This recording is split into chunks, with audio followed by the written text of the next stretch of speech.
I feel like your Chapo. I feel like your Chapo. With all these shooters, I'm the king of me barrio. Joaquin Guzman Loera, better known as El Chapo or Shorty, turned a startup operation into a multinational criminal empire. The Mexican drug cartels control these distribution cells throughout the United States, and in Mexico, and in Brazil, Europe, Australia even. Chapo Guzman is like the Osama bin Laden of drug trafficking. In his early 20s, he was in charge of the airplane operations for Mexican drug kingpin Miguel Ángel Félix Gallardo. El Chapo Guzman was one of the figures. I mean, he certainly was what I would call a key player within the Sinaloa cartel. But I don't even think at that time he was yet the major figure. He would become that in the 90s. After Félix Gallardo's capture in 1989, El Chapo slowly took control of the entire Sinaloa cartel. Over the last 15 years or so, Guzman has become the head of the Sinaloa cartel. Chicago, the Midwest, and border cities have all been heavily tapped by the Sinaloa cartel, El Chapo's criminal organization.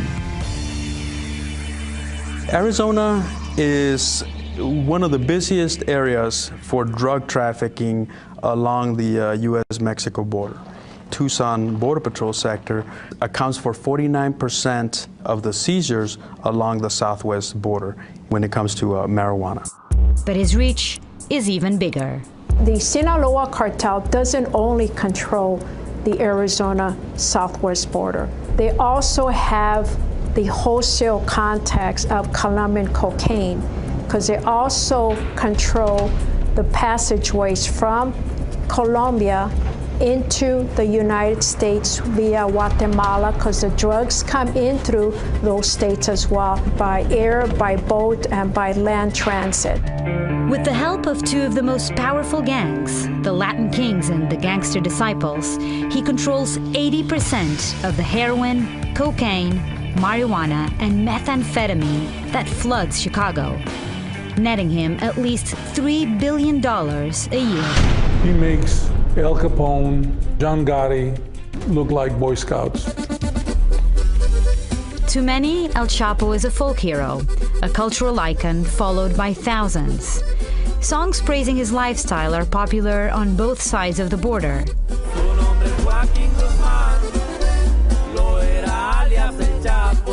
All I wanna be is El Chapo. $3 billion in pesos. This team of investigative reporters from Univision spent months digging into his life to unravel the true El Chapo. He could be a colorful guy, but we shouldn't forget that he's a very violent guy. To see all this chaos and all this destruction and death and come from this one guy, you go, oh my God. Gerardo and the Univision investigative team went into the heart of Sinaloa in pursuit of El Chapo's trail. They like him because he came from poverty. And the myth is that he helps the poor people of the Sierra, the mountain range where he grew up. In Nogales, Arizona, Tiffany went underground, literally, to take a closer look at some of the 127 tunnels controlled by El Chapo. Through their investigation, the Univision reporters confirmed the location of 62 of them. This Nogales, the Plaza of Nogales, is controlled by Chapo Guzman Sinaloa cartel. And how common is it to see tunnels in this segment of the border? This right here, it's amazing it hasn't caved in on itself. Since 1990, we found well over 100 tunnels just in this area, which is less than a half a mile. And they're experts in the mining, aren't they? Absolutely. Sonora is known for mining. So what we found through our intelligence department is that a lot of these people that are used to dig these tunnels are engineers that were laid off from the mines or may work for them still. The tunnels are the main attraction. They take drugs from Mexico to United States and they bring back money. Cars. And guns. And guns. And guns. He clones Border Patrol cars. He gets the Border Patrol, exactly the same thing, and he passes it across the border. Utility vehicles, everything that would look normal crossing the border. And he does that for the heroin and the cocaine and the meth, which is the smaller amounts. He uses the pedestrians. From submarines to woodlogs, El Chapo has shown great creativity. From an 18-wheeler to aircraft to U.S. mail, UPS, FedEx, to the trunk of a car, to the backpack of an 18-year-old riding a bus. The key to El Chapo's success is access to the U.S. market, and he gained that through a brutal war with his rival cartel, the Zetas.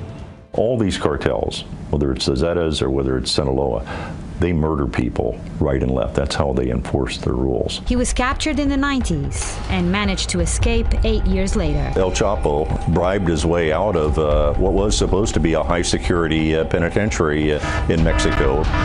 El Chapo was first sent to a strict penitentiary, where he couldn't even talk to other inmates.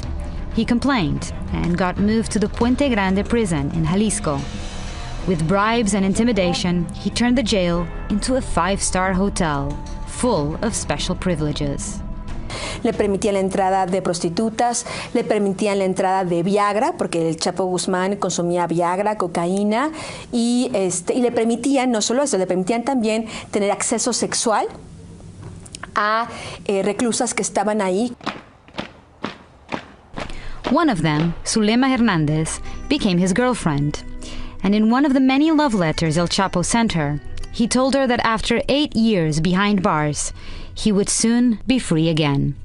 Were there other prison officials or guards that were aware of this and allowed this to happen because they were paid bribes or intimidated in some way? It seems unlikely that he just got into a dirty clothesbin and got rolled out of the prison without a fair number of people having been paid off to help him escape. While El Chapo's drug empire circles the globe, he has a special relationship with the United States. In 2009, the DEA found El Chapo Sinaloa cartel operating in 64 American cities. But his ties to the U.S. run even deeper. We unearthed a driver's license with his picture. We saw it was like, that's his picture. It was an American driver's license? Yes, from California. It's his picture with another name and another address, but it's his picture. And he used it for buying 2 cars. He bought 2 Corvettes. To bribe some comandantes in Mexico. To bribe Mexican generals. And until recently, it seems the Mexican government went after his competitors more forcefully. An analysis of arrests by NPR found that even though El Chapo's cartel is the largest, it only accounts for 12% of all federal cartel arrests in Mexico. After 13 years on the run, Joaquin Guzman Loera, better known as El Chapo or Shorty, has been captured. Mexican Marines ended the manhunt by capturing him in a beach resort in Mazatlan. El Chapo apparently got careless. He left the mountains where he had been hiding and started visiting the cities of Culiacan and Mazatlan. Guzman, 56 years old, was found with an unidentified woman and no shots were fired. His arrest came on the heels of the takedown of several top Sinaloa operatives in the last few months and at least 10 mid-level cartel members in the last week. According to U.S. authorities, Mexican forces acted on information from the U.S. Drug Enforcement Administration and U.S. Homeland Security Intelligence. They started raiding the residences. At one of them, it's known that Chapo Guzman was there, but he had a tunnel leading into the drainage system. But with the interrogation of the various individuals that were captured at these residences, they were able to track his movements and then eventually track him to the hotel in Mazatlan where he was apprehended by the Mexican Marines. This effort represents billions of dollars spent on finding him, all of which led to conspiracy theories about high-level cover-ups. It's ridiculous. There is no agreement between Chapo Guzman and the DEA. Nothing the DEA would more like to see than this extradition to the United States. But it wouldn't be the first time the DEA worked with drug cartels. In the 90s, they made agreements with Colombian cartels. When they were fighting the cartels in Colombia, the government and the DEA made some questionable agreements with the cartels to destroy the Medellin cartel. But of course, DEA will take information from one cartel and use it against another cartel. We did that in Colombia.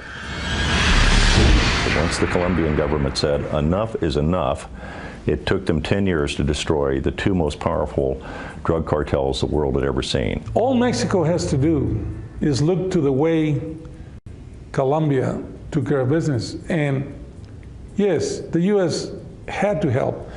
Mexico cannot do it alone. The U.S. has to be involved. Mexican President Peña Nieto thinks that this is the end for El Chapo. La aprehensión de uno de los capos del narcotráfico más buscados a nivel internacional acredita la eficacia del Estado mexicano.